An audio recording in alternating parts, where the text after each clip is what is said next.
Assalamualaikum warahmatullahi wabarakatuh. Hamdan wa syukranillah wassalatu wassalamu ala rasulillah wa la hawla wa la quwata illa billah. Amma ba'du. Pendengar Buletin Dakwah Kafah rahimakumullah. Alhamdulillah kembali hadir di tengah-tengah Anda semua Buletin Dakwah Kafah. Kali ini edisi 317 Rabiul Akhir 1445 Hijriah, 3 November 2023 Masehi. Kali ini akan mengangkat tema menjernihkan persoalan Palestina. Bismillahirrahmanirrahim. Agresi brutal dan keji Zionis Yahudi terhadap rakyat Palestina semakin menjadi-jadi. Lebih dari 8.100 jiwa wafat dan lebih dari 20.242 orang terluka. Serangan entitas Yahudi kini merambah tepi barat yang telah merenggut korban jiwa 115 orang dan korban luka 2.150 orang. Sejauh ini, para pemimpin dunia Islam masih membatu. Mereka hanya menjadi macan podium dan macan kertas, menggertak di mimbar dengan omong besar, tetapi tidak melakukan tindakan nyata menghentikan agresi kaum Zionis. Derita rakyat Palestina, khususnya kaum Muslim, semakin bertambah dengan bertebaran opini yang menyudutkan perjuangan dan nasib mereka. Banyak komentar dan pernyataan mengaburkan persoalan Palestina yang sebenarnya. Bahkan ada yang secara tega memfitnah para pejuang Islam. Pendengar rahimakumullah, mengkriminalisasi para pejuang. Di media sosial sering dibangun narasi yang mengkriminalisasi gerakan perjuangan Hamas. Narasi tersebut menyebutkan bahwa penderitaan yang dialami rakyat Palestina hari ini akibat tindakan Hamas. Katanya, Hamaslah yang harusnya bertanggung jawab atas terbunuhnya ribuan warga Palestina, bukan kaum Zionis. Opini ini sungguh sesat dan menyesatkan. Selain bertujuan mengkriminalisasi setiap gerakan perlawanan rakyat Palestina, terutama Hamas, mereka membangun narasi ini untuk melegalkan eksistensi entitas Yahudi yang mengklaim sebagai pemilik tanah Palestina.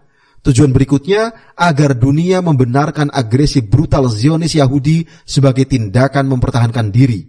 Apakah namanya mempertahankan diri bila yang diserang adalah rumah sakit, pasar, fasilitas umum, dan mayoritas korbannya adalah anak-anak serta wanita? Faktanya, kaum Yahudi bukanlah warga asli Palestina. Mereka juga bukan pemilik lahan Palestina. Banyak sejarawan dan teolog di luar umat muslim yang menunjukkan kedustaan klaim Yahudi dan Barat bahwa Palestina adalah tanah yang dijanjikan. Pada bulan Oktober 2010, para uskup dari wilayah Timur Tengah berkumpul di Vatikan selama 2 pekan. Mereka tak hentinya membahas masalah Israel-Palestina dilihat dari sisi Alkitab. Kesimpulan mereka, Israel tidak dapat menggunakan konsep Alkitab mengenai tanah yang dijanjikan atau orang terpilih untuk membenarkan pemukiman baru di Yerusalem atau membuat klaim teritorial. Dikutip dari republika.co.id, 25 Oktober 2010. Para pemimpin Barat, media massa mereka dan pengikutnya bermuka dua dengan menuduh perjuangan pembebasan Palestina sebagai aksi teror. Sementara mereka mendukung sekutu mereka Ukraina melawan invasi Rusia. Amerika Serikat dan beberapa negara Eropa juga menyuplai persenjataan dan bantuan keuangan untuk pemerintah Ukraina agar bisa menangkal serangan Rusia. Sementara dalam tindakan genosida terhadap rakyat Palestina, Barat terus menyudutkan perjuangan rakyat Palestina dan malah membantu Zionis Yahudi. Karena itu, fitnah Barat terhadap rakyat Palestina dan Hamas menunjukkan kemunafikan mereka dan para pendukungnya. Rakyat Palestina telah terusir puluhan tahun dari tanah kelahiran mereka, bahkan mengalami pembantaian demi pembantaian. Inilah kemunafikan dan kebohongan terbesar. Hanya orang tidak waras saja yang masih tetap mendukung penjajahan dan kekejaman Yahudi di tanah Palestina. Pendengar rahimakumullah, sebaiknya berhijrah? Melihat bertahun-tahun penderitaan rakyat Palestina, ada sebagian orang yang beropini bahwa seharusnya kaum muslim di Palestina berhijrah dari negeri mereka. Alasannya, dulu juga kaum muslim tertindas di Mekah, lalu mereka berhijrah ke Madinah. Ini adalah analogi yang batil dengan 3 alasan. Pertama, Islam telah memerintahkan kepada kaum muslim untuk mempertahankan diri dari ancaman terhadap jiwa dan harta mereka. Abu Hurairah radhiyallahu an bertutur bahwa pernah ada seorang lelaki yang bertanya kepada Nabi sallallahu alaihi wasallam, "Ya Rasulullah, ara'aita in jaa'a rajulun yuridu akhdha mali, qala fala tu'tihi malak." Qala ara'aita in qatalani? Qala qatilhu. Qala ara'aita in qatalani qala fa anta syahid qala ara'aita in qataltuhu qala huwa finnar. Wahai Rasulullah, bagaimana pendapatmu jika ada seseorang yang mendatangiku dan ingin merampas hartaku? Beliau bersabda, jangan engkau berikan milikmu kepada dia. Ia bertanya lagi, bagaimana pendapatmu jika ia ingin membunuhku? Beliau bersabda, bunuhlah dia. Ia bertanya lagi, bagaimana jika dia malah membunuhku? Engkau mati syahid, jawab Nabi SAW. Bagaimana jika aku yang membunuh dia? Ia bertanya kembali, dia di neraka, jawab Nabi SAW. Hadis riwayat Muslim. Pendapat itu juga batil karena bertentangan dengan perintah Allah SWT untuk berjihad melawan orang-orang yang menyerang dan mengusir kaum muslim dari tempat tinggal mereka. Allah SWT berfirman dalam Quran surah Al-Baqarah ayat 191. A'udzubillahi minasyaitonirrajim. Waqtuluhum haitsu thaqiftumuhum wakhrijuhum min haitsu akhrajukum. Perangilah mereka di mana saja kalian menjumpai mereka dan usirlah mereka dari tempat mereka telah mengusir kalian. Kedua, syariat Islam telah mewajibkan sesama muslim untuk saling memberikan bantuan kepada saudaranya yang membutuhkan pertolongan. Ketika kaum muslim di satu negeri tidak cukup kuat untuk mengusir kaum agresor, maka kewajiban berjihad ini meluas ke wilayah-wilayah sekitarnya. Karena itu, wajib atas umat muslim di sekitar Palestina mengerahkan pasukan untuk mengusir entitas Yahudi hingga tuntas. Allah SWT berfirman dalam Quran surah Al-Anfal ayat 72. A'udzubillahi minasyaitonirrajim.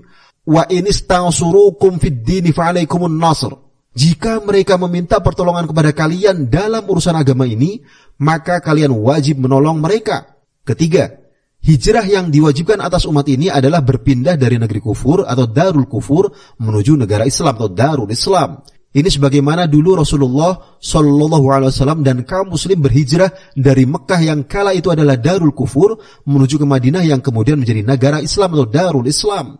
Adapun hari ini tidak ada satupun di antara negeri-negeri Islam yang bisa dikategorikan sebagai darul Islam, yakni negara yang menerapkan syariat Islam secara kafah dan keamanannya di tangan kaum muslim. Negeri-negeri muslim hari ini adalah institusi politik yang menjalankan ideologi sekularisme, liberalisme, dan berwatak kebangsaan atau nasionalisme, serta hanya sedikit menjalankan hukum-hukum Islam. Mesir misalnya, bertahun-tahun menutup gerbang Rafah sehingga menghambat pengiriman bantuan ke wilayah Gaza. Yordania justru membuka jalan bagi masuknya militer Amerika Serikat yang membantu entitas Yahudi melancarkan agresi militernya ke Palestina. Pendengar rahimakumullah, Palestina persoalan agama. Syubhat lain yang terus diproduksi dalam tragedi Palestina adalah menyebutkan ini bukanlah persoalan agama tetapi persoalan kemanusiaan. Alasannya bukan hanya warga muslim yang menjadi korban. Umat Nasrani Palestina juga menjadi sasaran kekejaman Zionis Yahudi. Bagi kita, umat muslim, persoalan Palestina adalah persoalan agama, bukan sekedar persoalan kemanusiaan. Banyak alasan mengapa kaum muslim harus memandang dan menyelesaikan krisis Palestina sesuai dengan syariat Islam. Di antaranya, mayoritas korban genosida oleh entitas Yahudi adalah saudara seiman. Harta dan jiwa mereka terancam bahkan dibunuh oleh kaum Yahudi penjajah. Lalu bagaimana kita tidak mengatakan ini bukan persoalan agama? Padahal Allah SWT telah berfirman dalam Quran surah Al-Hujurat ayat 10. A'udzubillahi minasyaitonirrajim. Innamal mu'minuna ikhwah. Sungguh kaum mukmin itu bersaudara. Kemudian Nabi SAW mengingatkan hubungan kasih sayang sama muslim laksana satu tubuh yang harus saling merasakan penderitaan satu sama lain. Sabda beliau, masalul mu'minina fi tawaddihim wa tarahumihim wa ta'atufihim masalul jasadi idza ishtaka minhu 'udwun tada'a lahu sa'irul jasadi bis-sahari wal humma.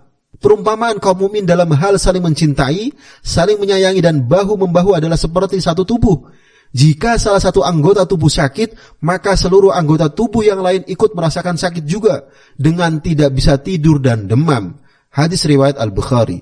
Selanjutnya, tanah Palestina sudah menjadi bagian dari wilayah kaum muslim sejak era kekhilafahan Umar bin Khattab radhiyallahu anhu.